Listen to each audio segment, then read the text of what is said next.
அதிமுகவை சேர்ந்த வைகை செல்வன் அவர்கள் தம்முடன் இணைப்பில் இணைந்திருக்கிறார். சார் வணக்கம் சார். தமிழ்நாட்டில் தேர்தல் ஒரே கட்டமாக அறிவித்திருக்கின்றன. இது குறித்தான உங்கள் கருத்து என்ன சார்? வணக்கம். தமிழ்நாட்டில் ஒரே கட்டமாக தேர்தல் அறிவிக்கப்பட்டிருக்கிறது. கால அவகாசம் மிக குறைவாக இருக்கிறது. வேட்புமனு தாக்கல் மார்ச் 20ஆம் தேதியும் கடைசி நாள் 27ஆம் தேதியும் என்று இருக்கக்கூடிய இந்த சூழ்நிலையில் தற்போது 15ஆம் தேதி, இன்னும் 5 நாட்களுக்குள்ளாகவே எல்லா பணிகளும் நிறைவு செய்ய வேண்டும். வேட்பாளர் அறிவிக்கப்பட வேண்டும், கூட்டணிகள் நிறைவு செய்யப்பட வேண்டும், இது போன்ற கூட்டணிகளுக்கு தேவையான இடங்களை ஒதுக்கீடு செய்யப்பட வேண்டும் என்று பல்வேறு வேலைகள் இந்த 5 நாட்களுக்குள் நிறைவு செய்வதற்காக அண்ணா திராவிட முன்னேற்ற கழகம் தன்னுடைய பணிகளை முடுக்கிவிட்டிருக்கிறது. ஆகவே முதல் கட்டமாக நம்முடைய நாடாளுமன்ற தேர்தலில் தமிழ்நாட்டிலிருந்து தான் தொடங்கி இருக்கிறது.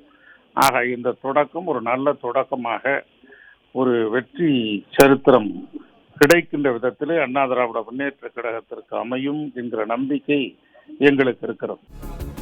சார், இப்ப பாத்தீங்கன்னா 2024 மக்களவை தேர்தல் 7 கட்டங்களாக நடைபெறும் என்றும் அறிவிக்கப்பட்டிருக்கிறது. அதை நீங்க எப்படி பாக்குறீங்க வைகை செல்வன் சார்? இல்ல, அதை கடந்த முறையும் 7 கட்டமாகத்தான் தேர்தல் நடைபெற்றது. தற்போதும் 7வது கட்டமாக தேர்தல் அறிவிக்கப்பட்டிருக்கிறது. இந்த தேர்தல் மார்ச் 10 இப்ப ஏப்ரல் 19ஆம் தேதி மக்களவை தேர்தல் நிறைவடைந்ததற்கு பிறகு சற்றேறக்குறைய அதிலிருந்து ஒரு 11 நாட்கள், அப்புறம் மே மாதம் முழுமையும் ஜூன் மாதம் 4ஆம் தேதி தான் தேர்தல் முடிவு அறிவிக்கப்படுகிறது. சற்றேறக்குறைய 1.5 மாத காலங்கள் காத்திருப்புக்கு தேவைப்படுகிறது. அந்த நாள் அவகாசம் நீண்ட நாட்களாக இருக்கிறது என்கிற ஒரு கவலை இருக்கிறது. மற்றபடி 7 கட்ட தேர்தலில் தான் நடத்தப்பட வேண்டும். முதல் கட்ட தேர்தல் என்று வருகிற போது நிறைவான கட்டம் நிறைவடைந்ததற்கு பிறகுதான் வாக்கு எண்ணும் பணி தொடங்குவார்கள்.